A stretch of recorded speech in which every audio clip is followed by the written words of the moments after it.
Shalom Yasharala, this is your brother Dawud Da from GMS Tampa Bay 07, coming at you with this here truth again. First and foremost, I want to give all praise unto Yahweh, Bahashem, Yahweh Shah, Waha Rakar Kadash. Double honors to the apostles and elders of Great Millstone that taught me this truth and that ruled well. And salutation and much love for you, Octan, pushing this truth and sincerity on the four corners of the earth and enduring afflictions. All right, I want to get into this here lesson dealing with basically the devil, like our people, like love worshiping who the world, well, that image of Cesare Borgia, who they think of, who they call Jesus Christ, And, there's some people who walk past our camp or anything like that that see that picture with Cesare Borgia, or who they call Jesus Christ with the devil horns on his head, And, people get offended by that image, and they don't want to hear about those types of things, and it's a shock and awe to them that we would say anything like that. Like we say Jesus is the devil, and people flip out and they don't understand those things, So we'll pull out some scriptures, because if you actually was reading the scriptures, or if they was teaching you this in church, you would know that basically you bowing down and worshiping the devil himself, That is actually the damn devil, That's like the image of the devil, You people sit down, bow down, pray to this devil. You have his image all up in your house and in your church, and you praise and you worship, and you sacrifice and give offerings unto him, You call out to him in his name and all these things, You believe in him and you put your trust in him, all right? But contrary to all of that, the Bible goes into it in quite a few scriptures that let you know that that's going to happen, But nevertheless, I'm going to just pull out just a few scriptures that touch on that, And we'll get into it from there, all right? So we're going to start here in the book of John, chapter 4, verse 22. It says, I'll start at, for time's sake, I'll start at verse 19. This is John 4:19.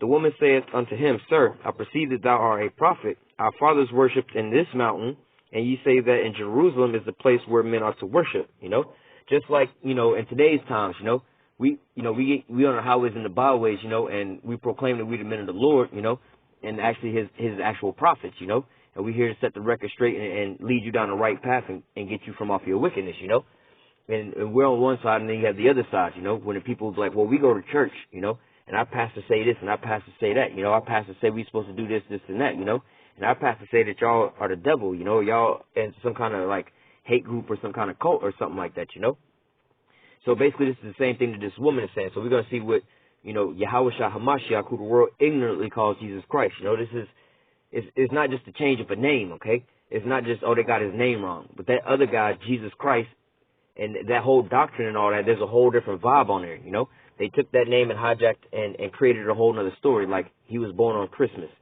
That's found nowhere in the Bible, But nevertheless, these are the things that's been added on to him. So, this woman is going through the same things that, what this lesson is predicated off of. It says, verse 20 again, our fathers worshipped in this mountain, and you say that in Jerusalem is a place where men ought to worship, okay?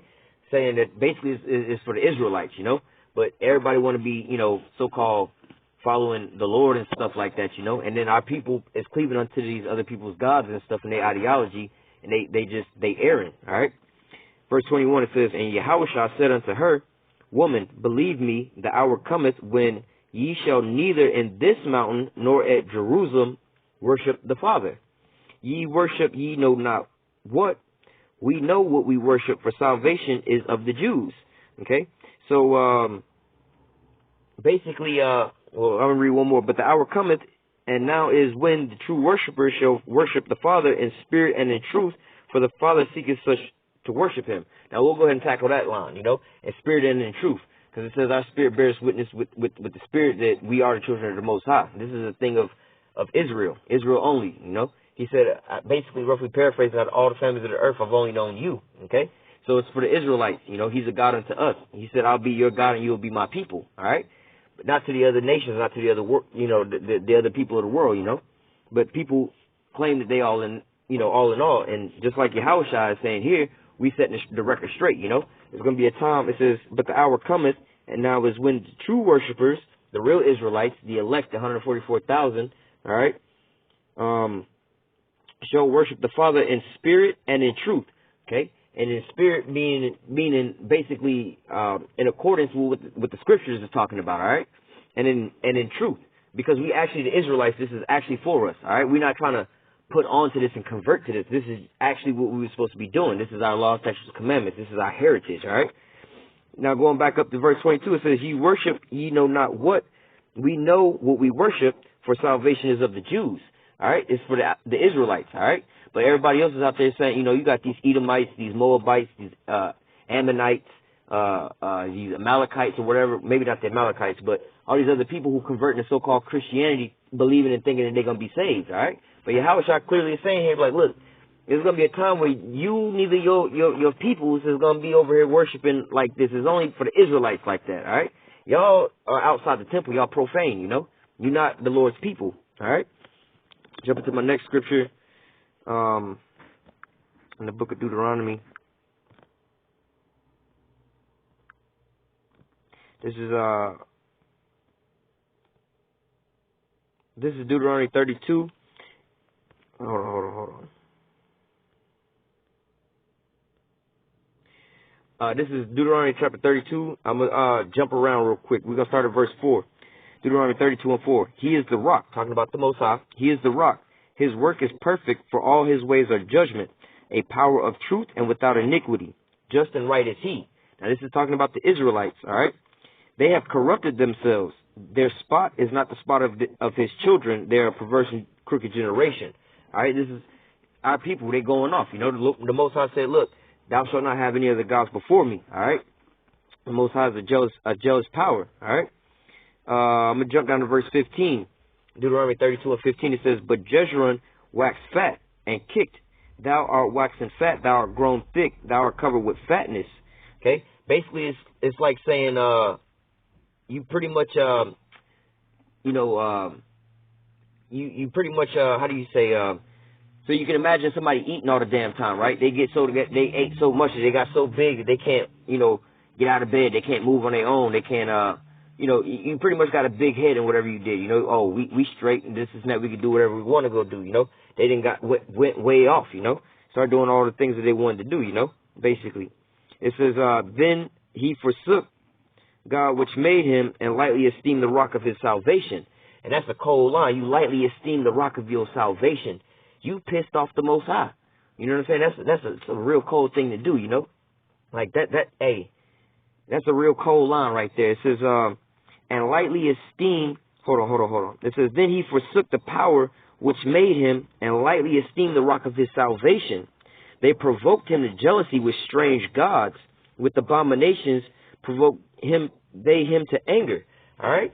Man, that shit hurt my feelings to even think about that I was a part of this, This is some fucked up shit. All the things that the Most High did for us, and all he said was, imagine it's like the scriptures say, you basically the Most High's woman, and you the woman who ain't never worked a day in your goddamn life, and your husband is the one that go out and slave all these long ass hours under this fucked up ass oppressor and all this type of stuff, putting in all this hard work and going through all this bullshit for you.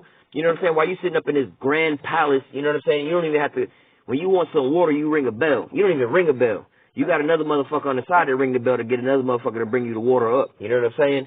So you ain't really got to do shit. And now your husband come home, you know what I'm saying? And you up in the bed with another nigga and you got another dude driving his cars.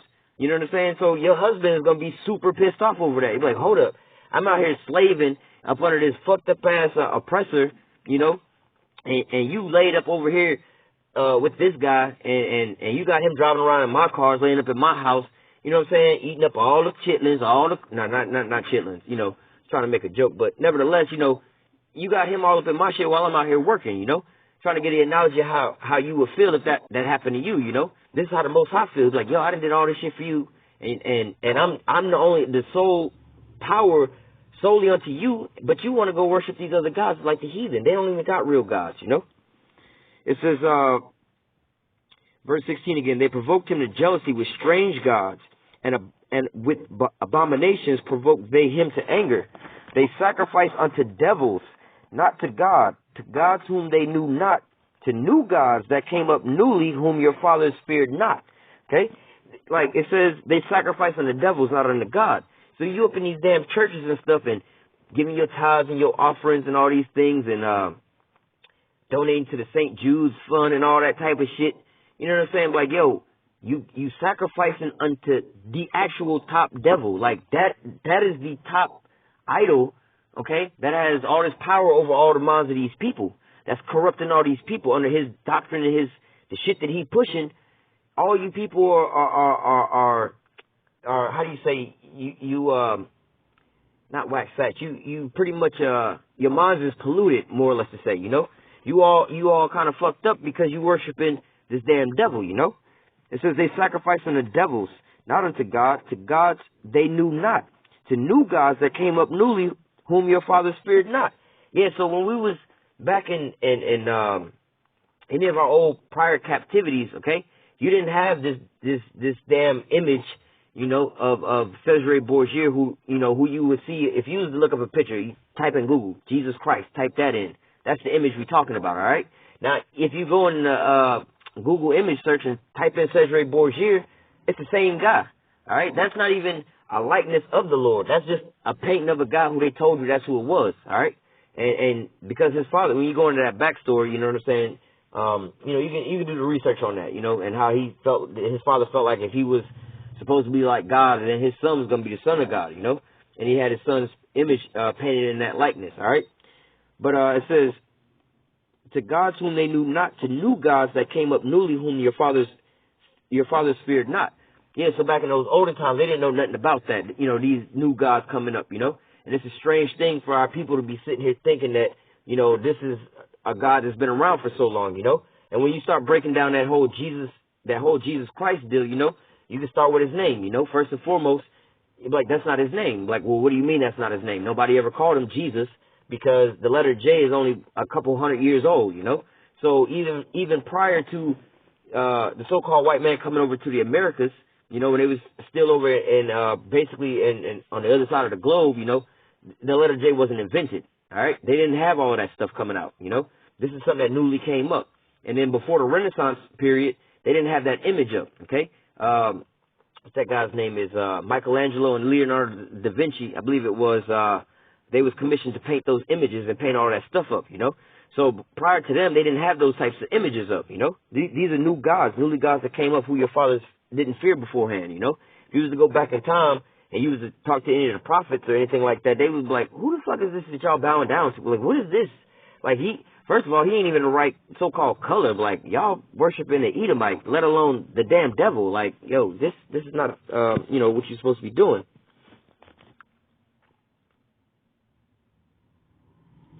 Let me make sure I got the end of that.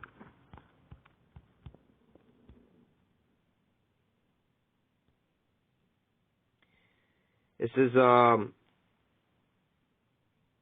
verse 17 again, they sacrifice unto the devils, not unto God. To gods whom they knew not, to new gods that came up newly, whom your fathers feared not. Of the rock that begot thee, thou art unmindful and hast forgotten the power that formed thee.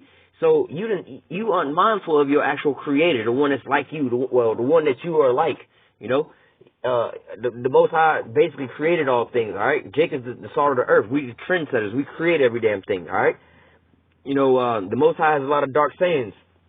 What people speak naturally, metaphorically, all right? The Israelites. We always use analogies and things like that, all right? It says, of the rock that begot thee, thou art unmindful and hast forgotten the power that has formed thee. It says, and when Yahweh saw it, he abhorred them because of the provoking of his sons and his daughters. And he said, I will hide my face from them, and I will see what their end shall be, for they are a forward generation of children of whom there is no faith. It says, for they have moved me to jealousy with that which is not God. They have provoked me to anger with their vanities. They have moved me to jealousy with those things that are not, with those which are not a people. I will provoke them to anger with a foolish nation. Talking about these goddamn Edomites, all right? They a foolish nation, but yet we want to sit there and bow down and pray to these people, you know? The ones, like, they so simple, they don't even understand that a man who got a penis that it fit perfectly inside a woman's vagina and it feel good. This same dude, he want to go having sex with other men and animals and shit like that, you know? And having sex in somebody's rectum, you know? Like, come on, man, y'all want to worship this reprobate? Like, come on, man, this nigga is about death. That's all he is about, you know? This is the book of Matthew, chapter 24, verse 4 and 5. It says, And Yahushua answered and said unto them, Take heed that no man deceive you, for many shall come in my name, saying, I am Hamashiach, and shall deceive many. Okay? So you're going to come in the Lord's name, basically, and what? And is going to deceive many. Okay? There's, I believe, like 2 billion Christians on the planet Earth. All right? That's 2 billion deceived people. All right? Those people are sitting there believing in a lie. All right? Next scripture we're going to grab is 2 Corinthians chapter 11, starting at verse 13. For such are false apostles, deceitful workers, transforming themselves into apostles of Hamashiach. Okay? When you go in these churches, most of these churches, no matter if it's a black church, whatever kind of church, at the top end of all these churches, they all got to check into somebody. Basically, if they got a 501c3, okay? So the head person that's over top of all these people is who? Esau, the so-called white man, the damn devil, all right? They got to be in accordance with what he say, all right? If you go in these churches, they can't bring out the actual image of Yahushua HaMashiach that's written about in the book of Revelations, all right? They won't bring out these things. They won't bring out the atrocities like Joel 3 and 6. You have sold Judah unto the Grecians, all right? Like things like that. They're not going to bring these things out. Why? Because these devils is transforming themselves to angels of light. So they're going to keep preaching unto you, for God so loved the whole world, everybody in it, that you can do whatever you want to do just before you die. Just say Jesus Christ and you're going to be saved. You know what I'm saying? You could be in the midst of the act of committing some kind of wicked-ass abomination. Just before you go out, just go ahead and say Jesus Christ, you'll be all right. You know what I'm saying? This is some bullshit. These false teachers are basically telling you this, These people saying they sent forth from the Lord and commissioned to do this, these missionaries and all these stuff. They just spreading more and more of this demonic-ass vibration on the whole world, But all these people and supposed to be Christians, why do you have such an issue, If there was 2 billion Israelites that was on a righteous path right now, we wouldn't be in this predicament right now. You see what I'm saying? Verse 14, it says, And no marvel, for Satan himself is transformed into an angel of light. All right? So when you look at that damn image of who you think of as Jesus Christ, and we telling you that's the damn devil, the scriptures even back that up. Okay, many is going to come in my name saying I am Hamashiach. Then it also says in verse 14, no marvel, for Satan himself is transformed into an angel of light. Homie got a mask on. He masquerading himself as something different than what he really is. All right. Verse 15, therefore it is no great thing if his ministers also be transformed as the ministers of righteousness. Okay? So these damn demons, in these damn churches and stuff like that, they got these masks on, all right? Now, it's evident to see this shit in these Catholic churches. You keep seeing these, for as long as I can remember, they've been being accused of being pedophiles and having all these different things happen, But they're going to transform themselves to something, so they the children of the Most High, and they so righteous, and they the gatekeepers of religion and the Most High's word. Come on, man. There's no wonder, because Satan is transformed into an angel of light, and so is his ministers, these fake ass prophets, pastors, and spiritual so-called leaders, Next scripture I'm gonna grab is in the book of Isaiah. This is Isaiah 14 and 12. It says, How art thou fallen from heaven, O Lucifer, son of the morning? How art thou cut down to the ground, which did weakest the nations? All right. So, this is talking about Esau, all right, who's weakening all these different nations. And how do they do that first? They first send their missionaries out there and spread that so-called Christianity first, make you passive and docile so you don't try to buck up against them, Verse 13, for thou hast said in thy heart, I will ascend into heaven. I will exalt my throne above the stars of the Most High. So basically, hold on, let me keep reading. And I will sit also upon the mount of the congregation in the sides of the north. So basically, you're trying to be the head over Israel. But the Most High said, I will be their God and they will be my people. But Esau is talking about, nah, I'm going to be their God and they're going to be my people, or my servants, my slaves. You see? And you see what's going on today. Our people, they willing to go to the grave for this damn devil, They walk by and see those devil horns on they God, and they flip the fuck out, It says, verse 14, I will ascend into the heights of the clouds. I will be like the Most High. All right. So this is speaking about the same reprobate ass person that you over here worshiping. Okay. Verse 16, it says, They that see thee shall narrowly look upon thee and consider thee, saying, is this the man that made the earth to tremble, that did shake us the kingdoms, that made the world a wilderness and destroyed the cities thereof, that opened not the house of the prisoners? Yeah, and these people nowadays are starting to see this. You know, they're starting to see that this is the damn devil, you know, that's doing all these atrocities on the planet Earth, and they're putting two and two together, you know, and you know, they start to separate themselves, all right? This is 2 Thessalonians 2 and 3. Let no man deceive you by any means, for that day shall not come, except there come a falling away first. That falling away is the fact that we got separated from our knowledge of our history and all these things, you know, our heritage, okay? And that man of sin be revealed, the son of perdition. And now we're in a time that Esau is being revealed as the damn son of perdition, the son of destruction, the damn devil, okay? Who opposeth and exalted himself above all that is called God, or that is worshipped, so that he, as God, sitteth in the temple of God, showing himself that he is God. All right? And that's the damn, you look in these churches, who do you see painted in these damn images? Is Esau. Remember ye not that when I was with thee, I told you these things, and now you know that withholdeth, that he might be revealed at his time. For the mystery of iniquity doth already work, only he who now letteth will let until he be taken away. And when that wicked shall be revealed, whom the Lord shall consume with the spirit of his mouth, and shall destroy with the brightness of his coming. And yeah, we destroying him right now with the Lord's, basically with the spirit of his mouth, you know, prophesying about him, exposing him. Verse 9, even him whose coming is after the working of Satan with all power and signs of lying wonders. Talking about Esau, the damn devil. I'm going to go ahead and close out because I'm about to get cut off with this. With that, I'm going to go ahead and say shalom.